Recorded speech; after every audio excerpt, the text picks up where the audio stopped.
मुख्यमंत्री देवेंद्र फडणवीस यांनी आज शनी शिंगणापूर येथे शनी दर्शन घेऊन अभिषेक केलाय। शनी देवस्थान हे जागृत असून मी प्रत्येक वेळी शनिदेवाचा आशीर्वाद घेत असतो असं फडणवीस म्हणाले। त्यांच्या आशीर्वादामुळे महाराष्ट्राची सेवा करण्याची संधी मिळाली आहे अशी प्रतिक्रियाही फडणवीसांनी दिली आहे।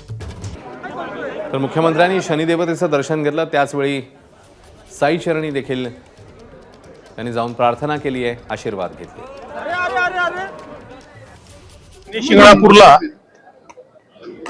सर्वांची इच्छा असते की शनिदेवांचा आशीर्वाद घ्यावा आणि हे अतिशय जागृत देवस्थान आहे।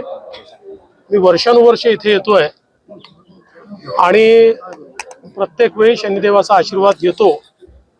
आज खरं म्हणजे मी शनिदेवांचे आभार मानले आहेत की ज्या प्रकारे त्यांच्या आशीर्वादामुळे महाराष्ट्राची सेवा करण्याची संधी आम्हाला मिळाली आणि हाही आशीर्वाद मागितलेला आहे की आता ही संधी मिळाली असल्यामुळे या संधीचं सोनं करण्याची शक्ती त्यांनी आम्हाला द्यावी। एबीपी माझा, उघडा डोळे बघा नीट।